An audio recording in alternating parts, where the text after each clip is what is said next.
Good evening. Welcome to the Spiritual But Not Religious Show. I'm your host, George Lewis. Got a great guest lined up for us tonight. I have a super guest for next week. I have Alfreda Pretorius, who wrote a best-selling book, Stop Struggling and Start Living. And she's just a great gal. We've talked to her before on the novel that she wrote called The Meadow, for any of you who watched that particular show. My guest tonight, well, before I go there, let me tell you a little bit about Spiritual Broadcasting Network and what we're trying to do at this point. Not what we're trying to do, what we're doing. When you think about the spiritual but not religious term, and the numbers of people have grown huge in the last few years. People who don't go to church but still have some kind of a connection with a higher power or a God of their understanding. And there really isn't a place for a voice for those millions of us that are out there who believe from this viewpoint. And there's just like a huge variation in beliefs, but we're all spiritual but not religious. And so what we're doing is we're serving as a voice at this point for that spiritual community, bringing you authors, people who are involved, psychics, and you name it, anybody who's involved in spiritual but not religious or metaphysics, we are going to be talking to them. We have two other shows that are airing at this time on Thursday evenings.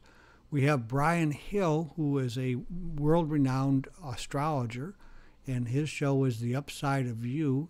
It airs at 9 o'clock on Thursday evenings, Eastern Standard Time. And then we have, before that show, from 7:30 to 8:30, is Leanne Moody, who does she's a channeler. She's multidimensional, and she just is the real deal as far as this kind of thing is concerned. And her name of her show is My Mom Talks to Dead People. And you want to tune in. She's a lovely lady. They're both just excellent in what they do. My guest tonight is Jill Dahne Levy. Now, Jill has, what credentials she has. She's been a psychic since she was 6 years old. As a matter of fact, her mother was a world-renowned psychic, and she had gotten sent home from school at 6 because she was telling the teacher what she was going to put on the blackboard before she even got it on the blackboard. She's been on Larry King and Geraldo and a host of other TV shows, radio shows. She's just a great lady and a super personality. And I'm going to bring Jill on here at this point, and I'm handling all the tasks here tonight that normally Tom would. So let me push Jill on the air. And have I got you there, Jill? Yes, I'm here.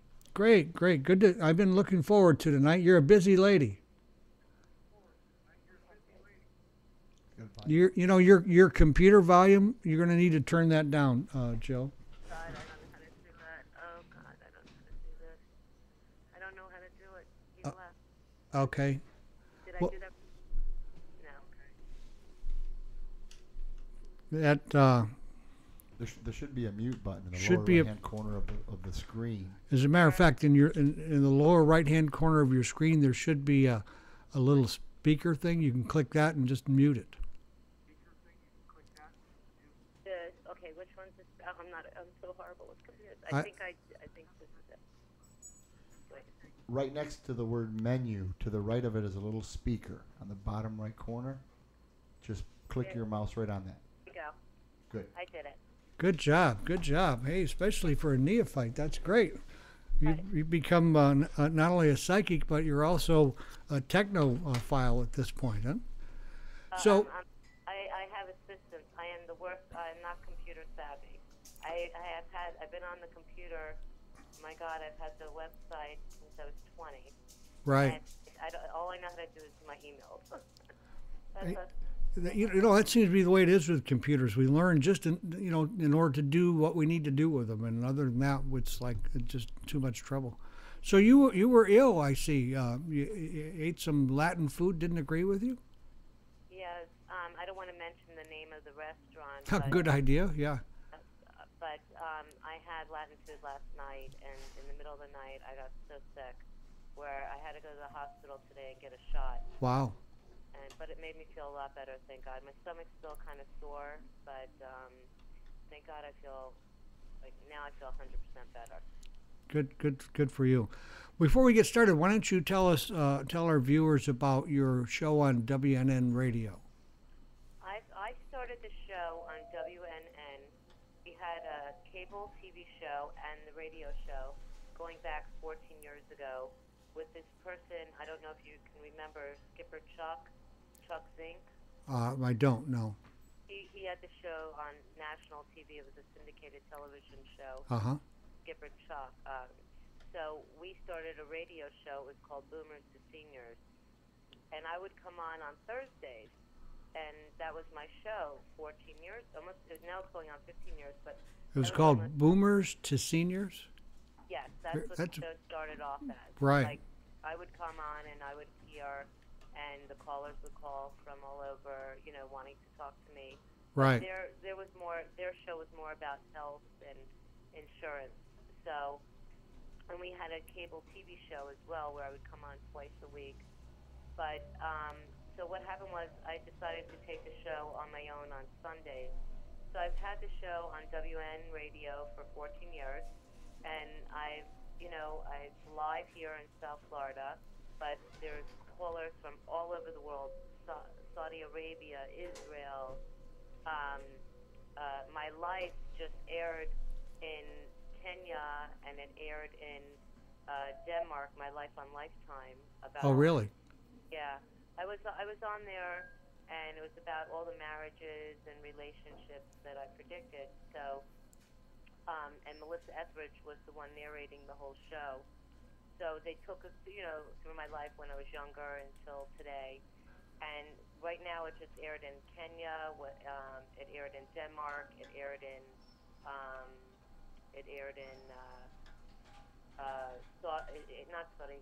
Denmark, Kenya. Oh, Lebanon. Is that going to be available here in the States at some point? Yes, it was. It already aired. Already been here. Yeah, it's already been here, and now it's airing like all these countries. So it's pretty neat. In Romania. I just got a whole bunch of emails from Romania. I was one of the things that I find really fascinating about you, Jill, is the fact that you were doing this kind of thing. You had this gift when you were 6. When we talk about it being a gift, I think, like you say, I think we all have that intuitive ability, but somehow or other it was more pronounced in you at 6, to where you really started working with it. How much of an effect must that have had on you at that very young age? I mean, when you first started to understand this, what occurred for you? Well, because my mom, Mickey Dane, and she was just on Court TV just recently. Because of her, she allowed me to speak. She would always say, "Jill, say what you see," Right. So when I was in, kindergarten, I started telling the teacher what she wrote on the board, and the teacher, it was a public school, and the teacher was like, "Oh my God," like I was Twitch, And she stood on her chair, and they took me out of school for a day because they had to put me in another class. But and then my mom says, "Don't worry about that. Keep saying what you see." And I started doing predictions. So I was 13. I got flown out to Tampa to do the John Eastman show. And on John Eastman, I started making like all these like marriage predictions, like with the stars. And then I saw the Muslim attack, the Hanafri Muslims. I kept saying Muslims. And what happened was I kept seeing blood, and I saw a date and a time. I saw all these people dying in front of the White House. And back in March of 1977, the Hanafri Muslims took over Washington, D.C. to the date that I saw. Wow. And that's what. And how old were you at that time? I was 13. So that's pretty powerful for a young teenager, just blossoming teenager. But because I have my mom behind me, it was natural, Even with like my girlfriends, they all knew who my mom was. Everyone knew who my mom is, Right. So it was like natural for me to, make predictions or say things. But, there were times where I would go to some friends' homes and their mothers would be like, "Oh, Jill, come sit with us for a few minutes." Next thing you know, they're all asking me questions at 13 years old. Right, right. Well, it was great. You had a mentor that. So do you think your mother and you might have had a past life together, or how do you think all that kind of connected up for you? Absolutely. My mother is my life, and my mother, my mother was on Johnny Carson, Phil Donahue, Merv Griffin. She's in Larry King's book that she was the only one who ever walked off his show. R- They used to do WIOD radio together down here in South Florida. And my mother was the one who told him that he was going to go to California and have his own TV show. Well, I actually know your mother's name. I recall, having heard of her before. So that's very interesting. Yeah, she was always in the National Enquirer front page. Right. Mr. Pope used to send her out to all these missions, and like they would go to the Bermuda Triangle and find out what happened. And they also, I went with my mom. I was 15 when Elvis Presley died. Uh huh. And that day when he died, the next day Dee Dee Presley called us, his stepmother, and said, my mother said he's sitting in the bathroom with a book in his hand. Well, no one knew this because it didn't, no one knew what happened yet. Hadn't come out yet. It didn't come out yet. And I kept seeing papers that needed to be signed, but I had no clue who Elvis Presley was. Oh, is that right? You didn't know, huh? I was young. 15, Sure. Sure. Who knows Presley? I didn't know his music. And so the Enquirer and myself and my mother and some, other producers, we flew out to the mansion. And as we were driving up in the limo, I got out and my makeup kept going down my face. And I'm like, what is this? Who is this person? Why is my eyes burning? And when we walked up to the door of the mansion, Dee Dee Presley said, I said, who is Elvis Presley? Who is this person? Huh. You don't know who Elvis is, Jill? And I said, no. And she showed me a picture. I go, why are my eyes burning? Why is my makeup going down my face? And she explained to me that every time he would do a show, the reason why he had a scarf around his neck was to wipe the makeup off his eyes. Oh, wow. Okay. He had eye problems. Uh-huh. So, it's like... So you were picking up on that whole thing then with him? Picking up on the whole thing, and we were flown back several times afterwards. And then I just kept going on with my life. I've been on, I did Geraldo. I was the only psychic ever to be on his show. And it was all about missing kids and with their families there. And, that's the type that, I work with murder cases. Right. You do some work with the police departments, don't you? Yes. Do you work with the Hollywood, over there in Hollywood? I work with North Miami Uh-huh. and a few other stations. So have you seen Don Johnson around? Not No. Bad joke. No. Hey, listen, you met your husband when you were 17, and I guess you were a cougar back then because he was younger, right? Yes. 16, and you're still together? Yes. He was 16, and I was 17. And I don't know if you can recall, they're called Sunglass Huts right now, but at that time it was called Sunglass Place. Uh-huh. And my uncle owned the Sunglass Places. And he asked me, he said, Jill, can you come and open one of the stores in 163rd Street Mall? And I said, no, I got to get on radio. I got to do radio. And he said, please, Jill, come help me. So I went and helped him, and these women said they were going to a place called the Trade Winds in the Marco Polo Hotel. I was only 17. So I said, oh, I want to go with you. And when I went there, these two people came up to me, and they weren't my type at the time. And they kept saying, oh, we think you're so beautiful. And I said, and I don't want to say what I said to them. And they said, we have a cousin for you to meet. And next thing you know, I went, and we started dating, my husband and I. And I was celebrating my 18th birthday on the Big Wilson show. He had a show like Larry King. Uh-huh. And he brought out a cake with 18 candles, and he said, so, Jill, what do you predict for yourself? And my husband, who was my boyfriend at the time, was in the audience, and I said, you see that person? I'm going to marry him when I turn 32. and they handed the mic to my husband, who was my boyfriend, and he first said, "I'm not going to marry Jill. I'm going to marry until I'm 40 years old." And all these years went by. We got back together, and we got married when December I was 31, and my birthday's in January. I turned 32. Wow. So you actually predicted it back then and split up and didn't see each other, didn't have any contact at all, huh?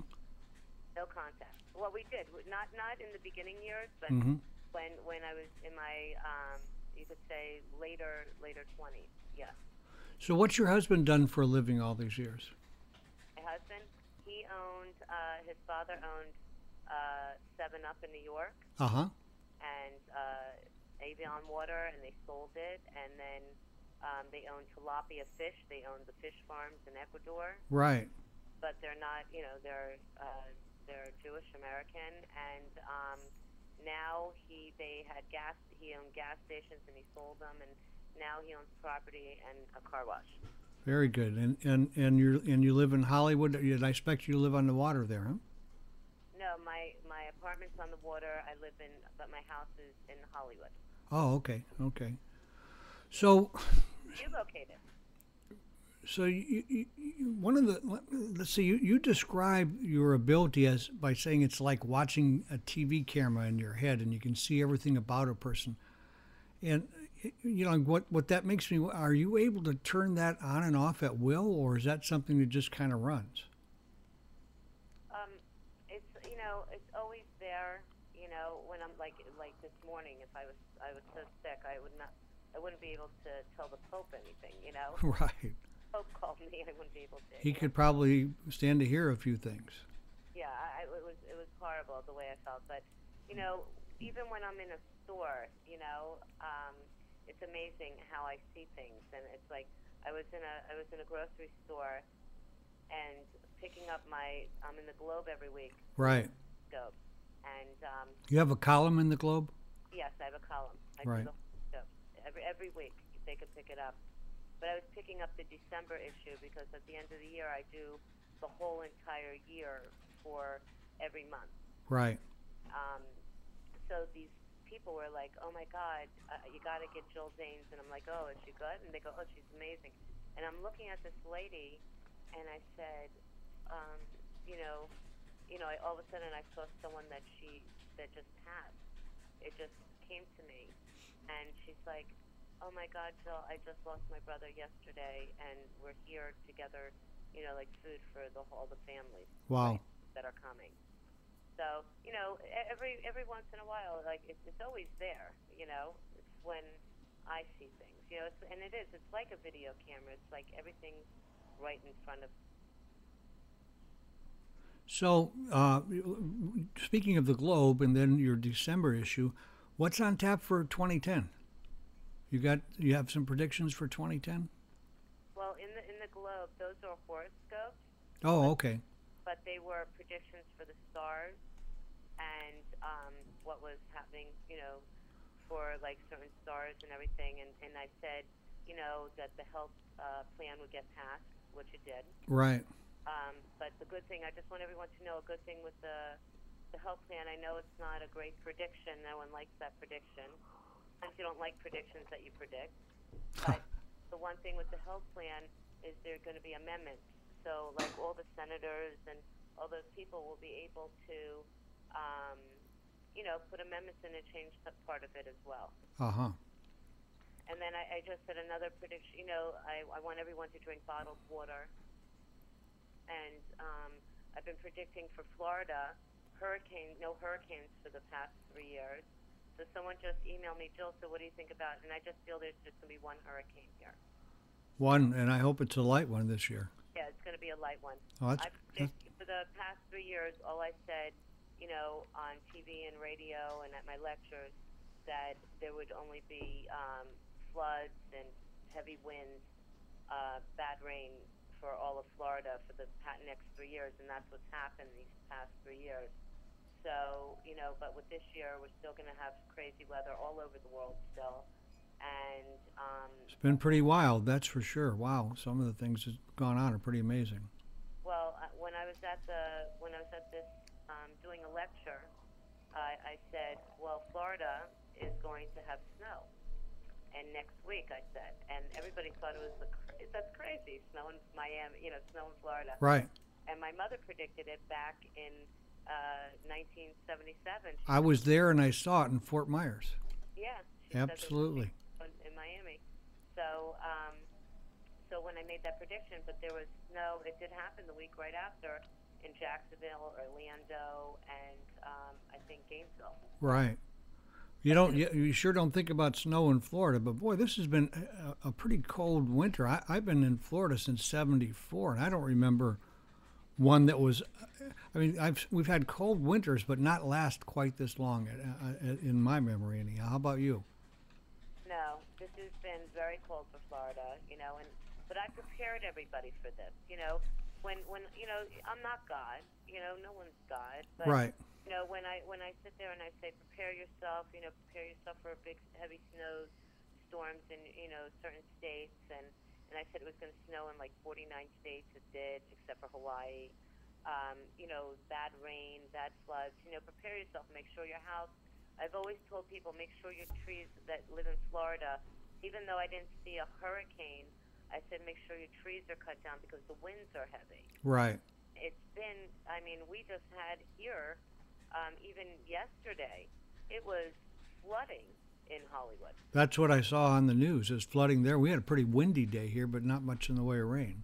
Yeah, but it was flooding. And then Wow. in New York, they had, and all those in Michigan, Ohio, they had like crazy 13 feet of snow, 30 feet of snow. And that's why I tell people prepare and make sure you have something on your roof or whatever it is, to be prepared for this crazy weather that we're having.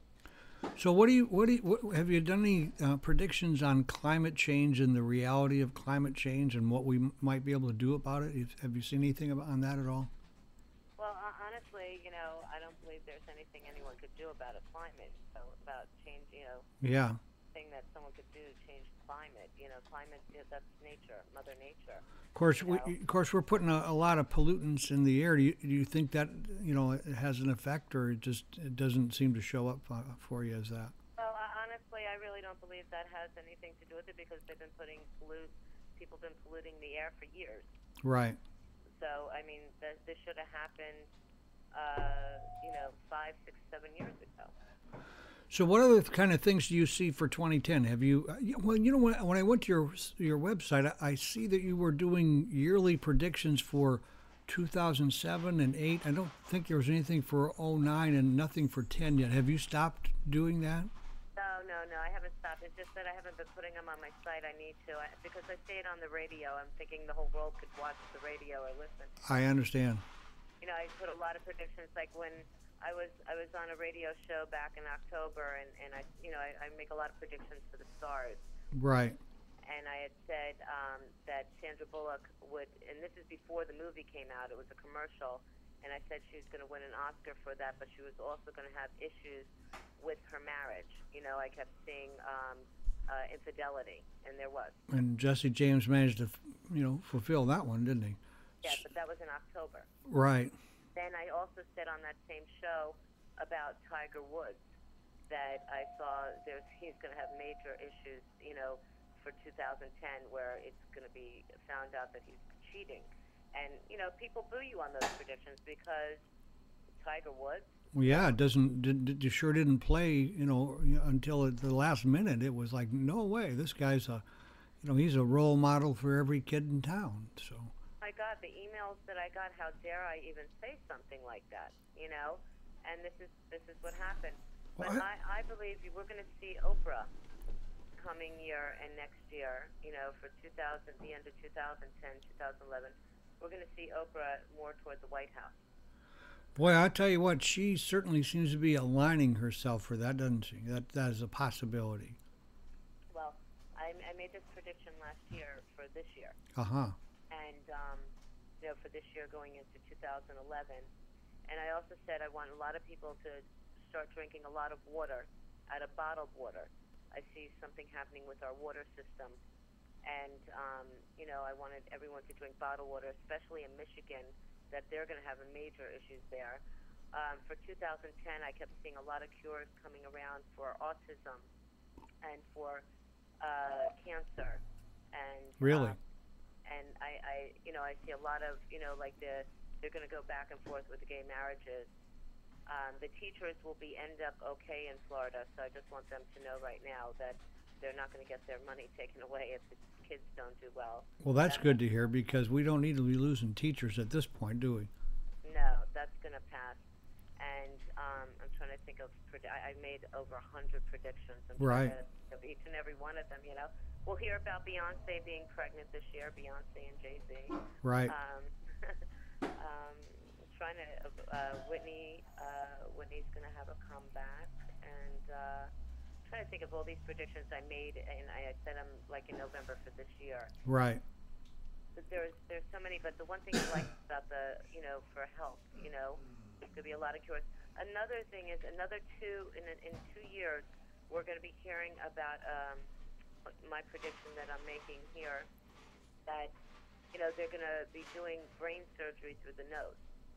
Wow, that's interesting. Yeah, that's going to be something different. So they're gonna go in there evidently with a camera or something and. Yeah, through the nose instead of having to open up, someone's head. Right. I also said birth control for men.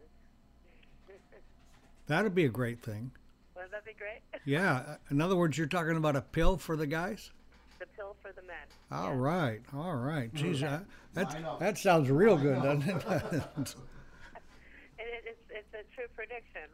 This is a prediction. Right. Right. And a lot you're going to start to see, going back, I remember I was in Atlanta, Georgia, and I was doing a TV show and I was doing lectures.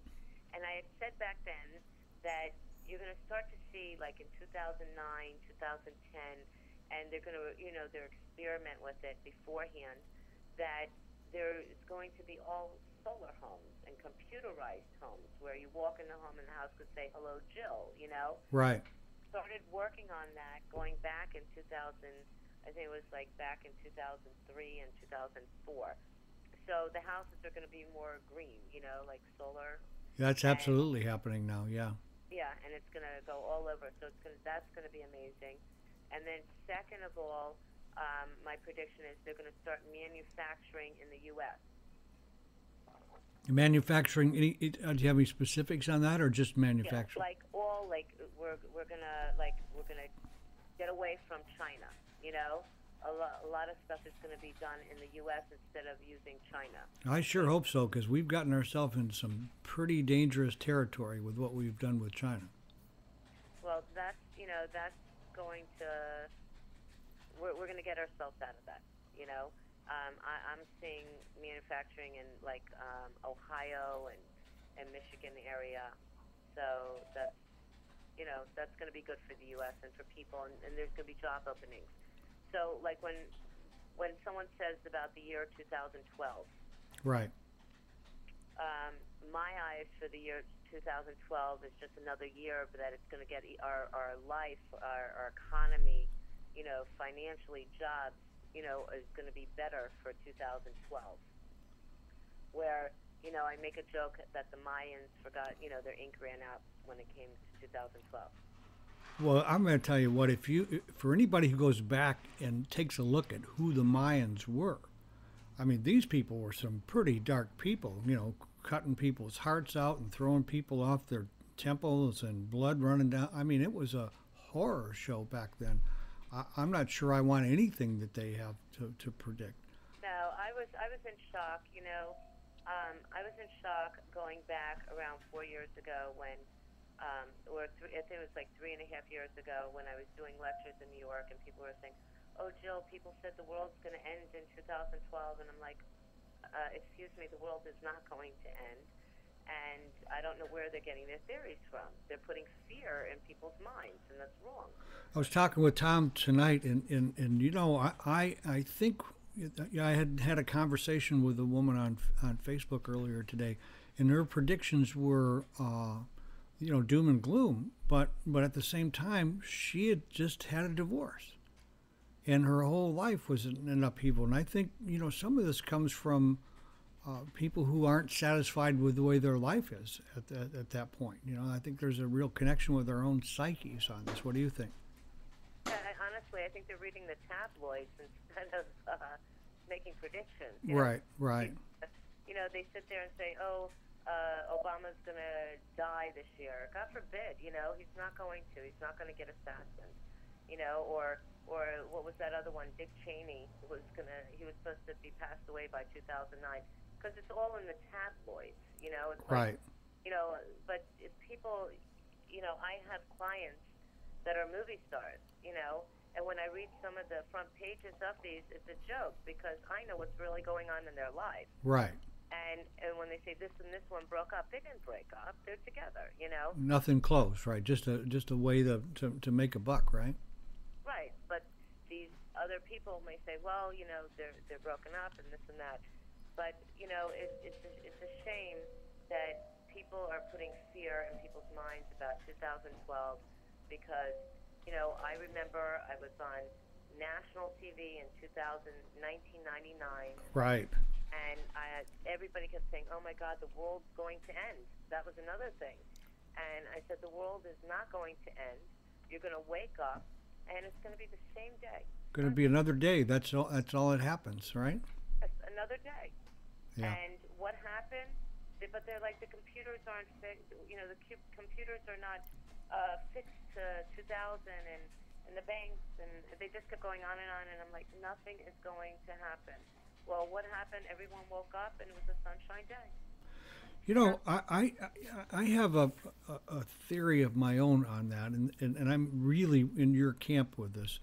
And you know, this is 2012 is a couple of years away here, and when you look at what's been going on with the internet in just the last couple of 3 years, you know, things are happening at lightning speed. You know, I believe that the internet is eventually going to democratize the whole world before it's all over with. And I believe there's this, you know, there's this huge awakening that's been going on.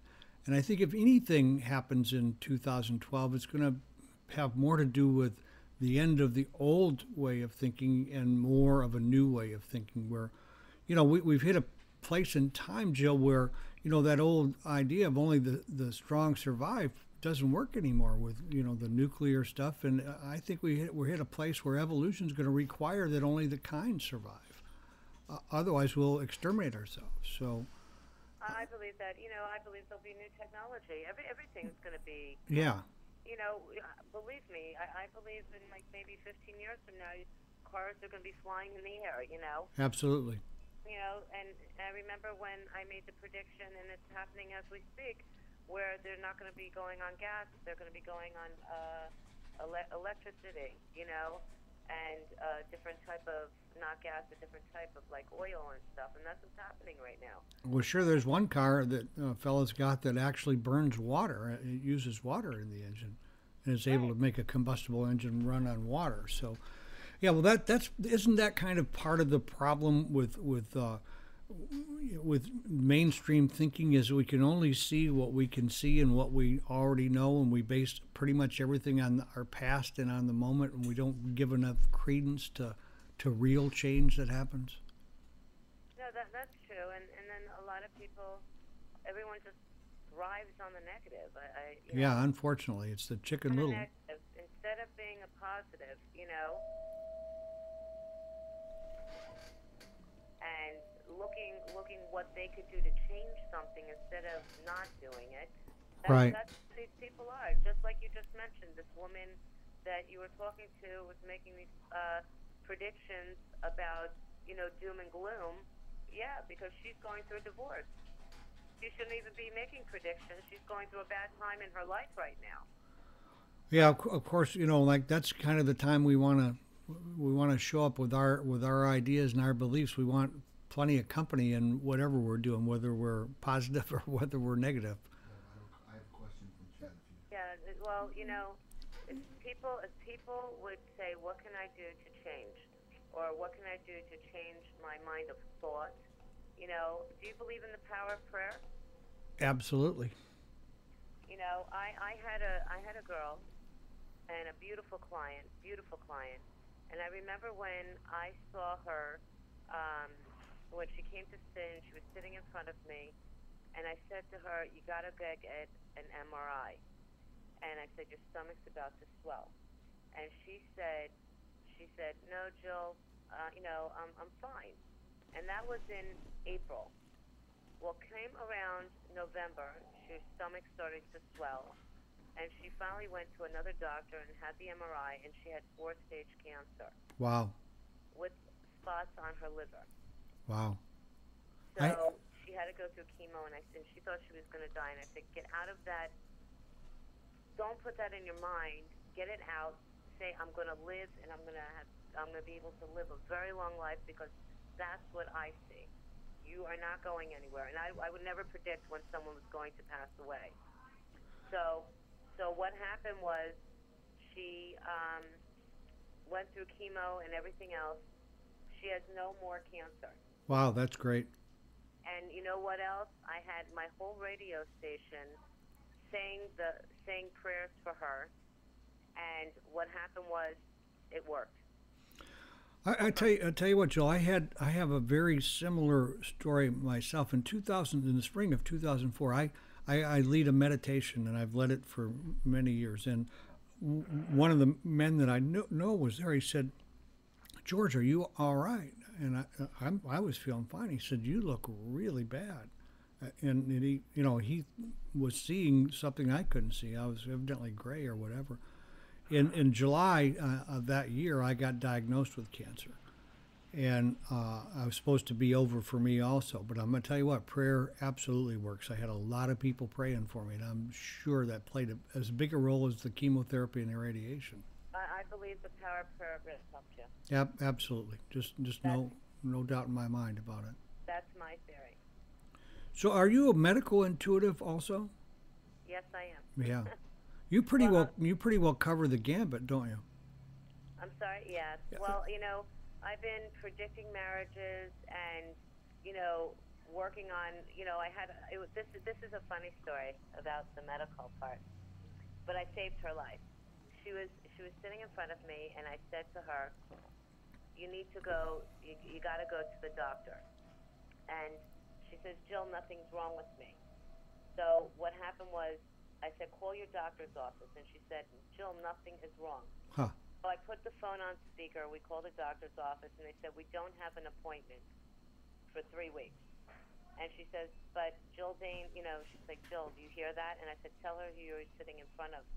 And she says, "I'm sitting in front of Jill Dane, and Jill Dane insists something's wrong with me, and I have to come in." And all of a sudden she goes, "Oh my God, can I ask her a question?" Huh. And so the next thing she says, I said, "I'll answer your question if she could come in." Now, this is how things happen, that she came to see me at that moment. Because if she didn't, she would not be alive today. She came to see me. I got her into the office. I answered the girl's question. As soon as she went into the office, they rushed her to the hospital. She had an overlarge heart with fluid all around her heart. Oh, wow. She was 50 years old, and she lived by herself, and no one would have found her. No one would have had any clue, would they? No clue. So it was amazing how she sat in front of me, and it happened. And we don't expect that in the case of women so much. We don't realize just how many heart attacks women have had. Listen, we've got one of our publisher friends in the chat room, Chad Lilly. Tom tells me that Chad has a question for you. Is that right, Tom? Well, I don't know if it's Chad. Is that who that is, Chad? So you said Chad Lilly? No, I just said that we have. Oh, we have a in question. chat. I'm Yeah, sorry. Okay. Could be Chad. Could be someone else. Right. Give me 1 second, please. Absolutely. So, yeah, it could be any Chad, couldn't it? We don't really know. When she's ready, I'll fire away. We have lost our star psychic here. Hello? Nice chat. Yep, we're here. Okay, go ahead. All right, Jill. I'm here. The question from the chat room it's twofold. First one is, what do you see for the food manufacturing industry? Will they clean it up, or are we going to move toward a sustainable, non-genetically altered food sources? No, they're going to clean up the food industry. They're going to have to, aren't they? No, they're going to have to, and they're going to. And hopefully a lot of people are going to start eating healthier. My prediction as well is, and I don't want any, meat manufacturers, coming after me. Right, right. But in my eyes, if people would stay away from red meat, I believe a lot of people would not get so sick. I believe all the hormones in there, and the people that have epilepsy and everything. That when I said to a few people when I went down to the Epilepsy Foundation years ago, and I said, keep the children away from the red meat and they need iron in their bodies, but subsidize it with something else, and you'll see the grand mal seizures will go down to petite, and that's what happens. Wow. But Well, food that's going to be okay. Well, I eat very little red meat these days, and my health has improved dramatically. I mean, noticeably. So, I believe a lot of illnesses come from from that. That's my theory. Right. I haven't eaten red meat since I was 14. Oh, really? No, I walked into I'll never forget my girlfriend that I went to school with when I was 14. Her father was a butcher and had a whole warehouse of all this meat, and we walked in, and I had to wear the white jacket, and when I walked in, I saw all these cows, and they had green on them, and they shoot red dye in it. Once they told me that, I said, forget it, I'm never eating red meat again. Wow, wow. Yeah, that's a pretty horrible thing that goes on in those slaughterhouses. I know that. Yeah, if I had to see that on a regular basis, I wouldn't be able to eat meat anyhow. Oh, thank God. And I'm glad, because I do believe there's a lot of people that have cut down and not eat red meat. They're sticking to like chicken and fish. Right. A lot healthier. Absolutely. That's my diet, chicken and fish. So what I know you've just made thousands of predictions, literally, and maybe hundreds of thousands over these years. Do you have one that really stands out as your most memorable prediction? My memorable one? Most memorable one, yeah. There's so many of them. When I predicted the SARS in Japan, the SARS, and this is another thing. I still see another flu coming this year. I was doing my radio show in WNN, and I was doing the radio show, and I got a new producer, and he was sitting there, and he's from Haiti, and I love him. His name is Franz, and I scared him to death. I think he turned white as a ghost that day, because I walked in and I said, in the next 3 weeks, there's going to be a bad flu going around, and it's going to be like the SARS. Wow. And 3 weeks later, I come back in the studio, and he could not even speak. He was speechless. He couldn't believe what just happened, and that's another flu that's going to be happening this year for 2010. There's another flu going around. Well, that's not real great news there, is it? Sorry. It is what it is, isn't it? So, Yeah. So when when people ask you questions, I'm sure there have got to be a lot that are the same. What are the top 5 most asked questions of you that people really are looking for? Well, I have 50% men and women that ask questions. That's really interesting that you would have that, because the community, this new age metaphysical, I don't know what name you'd want to put on it at this point, because it's changed so much, is usually more women than men. So it's interesting you would have 50-50. No, I had men and women my whole life. Right. As clients. My whole life I've had 50-50, and I have gay men and gay women, and I have transvestites. I mean, I have everybody, and I love them all. We're all the same in my eyes. We are all the same, no question. All the same. I don't believe in judging people, and that kills me when people judge people, because we're all the same beautiful souls inside, and that's me. Absolutely. But the questions they ask me, a lot of times they want to know about their business. I deal with a lot of business industries. I'm a business consultant to many companies and lawyers and doctors and the White House. I have people in Watergate. The one, when I predicted, this is a prediction that this is one prediction that you could say that I'm so excited about, is that the one with the stem cell. Right. 9 years ago, the stem cell will get passed for the year 2009, 2010. And then when I was in the Boca magazine, I kept that prediction in there, and I said, when the new president becomes president, all these predictions are in magazines. I'm gonna post them all. I'll post everything up. Good idea. Yeah. But I said when the new president becomes president, he'll pass the stem cell. Well, before January, when it got passed, I got a phone call from 2 people in Watergate, and they said, Jill, your prediction's happening. Watch the news in 3 weeks. You're going to see your prediction happen. And it happens. And that's a prediction, memorable prediction, because that is going to help so many people with so many, like the people that are diabetes and the people with paraplegic. Paraplegic, yeah. Alzheimer's, twitching, everything. It's going to be such an amazing prediction, that's going to be helping so many people, which I'm so excited about. And then my other predictions coming in as I speak, which I'm very excited. You're going to see this happening. Going back 20 years ago, I had said Cuba will be free by 2010. It will be like paradise. That'd be wonderful. And all the Cubans said to me, this is insane. That's an insane prediction. I said, Castro, and I kept this prediction going. I was on Orlando News in 2005. I kept it going. I put it in the Boca magazine in 2008 issue, and I said that it's going to save your money because for 2010 it will be like paradise. And so what happened was now they're negotiating, Obama and his brother. In my eyes, Castro has passed already. Yes. He's that red, white, and blue suit, Yes. I believe he's gone already, like I predicted. He's gone.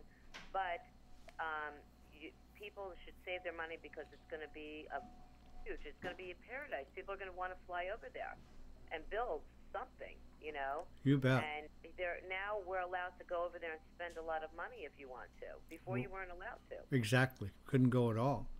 So people are asking about the economy. They're asking about the world. They're asking about relationships. They're asking about if someone's cheating. They're asking about their kids financially, if they're pregnant. I mean, so many different predictions. I get some questions. So what I'm hearing is the bulk of these are around romance and finance. And where else do we have our biggest difficulties, right? And health, too. Absolutely. We've got a particularly busy chat room tonight. I think there's another question for us. Is that right, Tom? Yes, I do have another question. 1 second. The question is, do you predict any new treatments for alcohol or drug addiction or mental illnesses? Autism, I think, was you mentioned earlier. Yeah, autism, there's going to be cures for that. And there'll be cures. There'll be something, I believe there's going to be a certain type of pills that are going to be coming out that are going to be helping. It's amazing for alcoholics as well. There's going to be other type of cures where people are not going to, because a lot of times people, they drink and then they stop, Right. They go back to it, and the reason why they're going back to it is because of their problems that they have in their life as well. But, a lot of people are going to start to change. You're going to see in the next few years, our economy, once the economy starts lifting up and properties start, getting up again, you're going to start to see that people are going to start feeling better with themselves, and they're going to start pushing some of these away. They're going to get OxyContin off the streets, so that's a good thing. That is a really good thing. The biggest problem in drugs today is certainly not with heroin or any of the street drugs. It's in prescription drugs. I did not like what I saw, and I helped a girl.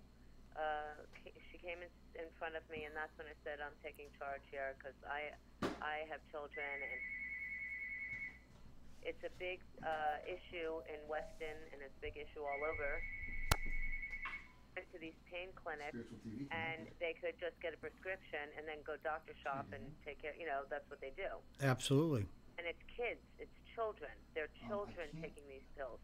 They're snorting up their nose. I'm against drugs, so. Right, I am too. They're snorting up their nose. And if people smoke or they're whatever they want to do, their pot or whatever, that's their business. Me, I don't like when kids are, putting Xanax, going in their family's cabinets and taking Xanax when they're young, and you got to see them walking like zombies. Especially as addictive as Xanax is. And the other thing that people don't know about is feed these kids Ritalin, and you know, there are addicts who make Ritalin into powder and they snort it, and it's a big drug out there. And these kids, I believe there's going to be other cures for these children that they don't need the Ritalin. They don't need that. They don't need to put that in their bodies. Some of these children, you know, there's doctors out there, there's psychiatrists out there. They don't sit there and spend the time and have conversations with these kids. They just know how to write a prescription. I think the biggest disease out there, in my mind, that causes so many different diseases is love deficiency. I think that, you know, like, we don't love one another enough. We don't love our children enough, and we don't display that affection enough, and we're not that involved in their lives. And You just said it. It's called affection. absolutely, absolutely. That's the word you just said, and that is so true. So many of these people need affection. Their parents weren't, you know, they didn't appraise them when they got good grades or they did something well. They were cold-hearted people. And Well, totally self-centered people, for sure, who were interested only in their own lives and what they were doing, you know. they need to get interested in the family. They have to take time out. You know, I do television, I do radio, I do lectures, I have to write for the Globe. You know, I don't have to. I'd love to write for the Globe. I'm sorry. I love writing for the Globe. Right. But I'm saying to you, I have all these things, and then I have my children. And I always make time for my kids, you know. People say, how do you do all these things? You know, how are you multitask? That's the only thing I know how to do. Computers, forget about it, you know. But Well, we got a chance to talk with your 12-year-old tonight. Tom did. And he's a whiz on the computer, Tom tells me. He just did a really great job for us, getting the technical part set up for you. It's a good thing he was around, or we'd just be hearing your voice tonight, Joe. he's an amazing artist, and he's a singer. I see he had a picture on the Natural Awakenings magazine, didn't he? Didn't I see that in one of your videos? Yes, you did. He was on the cover of the Natural when he was 6 years old. He's been painting since he was a year and a half. He speaks 6 fluent languages. Wow. And he just sang last year in October. He sang with Phoebe Snow, Poetry Man, on stage Oh, really? in front of 2,000 people. That's phenomenal. Well, you know, I think the key really is that you're nurturing these kinds of things in his life, and The love of my life, and my daughter's the love of my life. I have beautiful children, and that's what people, you know, when I can't imagine. It kills me when, you know, I had a woman sitting in front of me with her daughter. Her daughter's 50 and the mother was 70, and it was Christmas time, and I had just did all my lectures I give to kids in distress. Do you know what kids in distress is? I don't know that particular. No. They're orphan children. Okay. You know, here in Fort Lauderdale. Uh huh. So all the money that I receive, they write a check out for kids in distress. Oh, that's fantastic. So, but I was just doing the lecture, and I had the mother and daughter sitting in front of me, and the mother would never say "I love you," did not kiss her, you know, give her a hug or a kiss. And I said, before you go back to your state, because the mother was going back, I said, we're going to sit here, and if we have to sit here till 10 o'clock at night, I don't care. I'll cancel out my day. Right. I said, I want to see you hug and kiss your daughter and tell her I love you.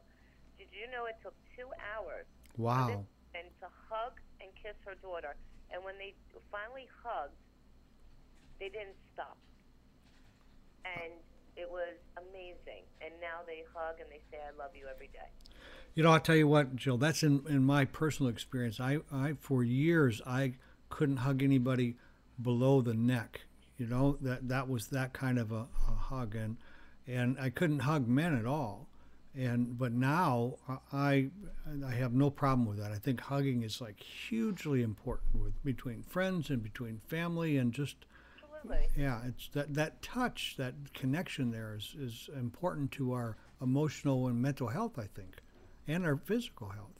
You see on my Facebook, whenever I write something, I always write XOXO just because I love you. I totally see that. That's yeah, and we need to. That's one good thing about the group of Facebook people that we're all kind of involved with is that idea of being one and of sending love and of positive thinking. It's all pretty prevalent, pretty predominant there, and I like that a lot. I watched the video of your 2009 New York City lecture. Oh yeah. And it's very impressive. I enjoyed it. I watched the whole thing. And, one of the things that I picked up on you is you talk about, the moving pictures. But what I observed was your predictions come really rapid. Do you see, the pictures at that point, or is there some point where that kind of like stops and it's just there for you? How does that work? No, it's like right in front of me. Right. Like there was this year, I just got back from New York, and there was this girl, and I said to her, I didn't see her getting engaged for 2 years, and I saw her getting engaged to a police officer, and God forbid with her, I recall that, yeah. And she showed up at my lecture. Was just last month, and in front of everybody, she showed her engagement ring. Everybody. And then the other one goes, but what about me, Jill? You predicted mine too. And she shows hers. And I'm like, oh, this is wonderful. I love when people get engaged. And even, sometimes you don't have to get married. You live with the person.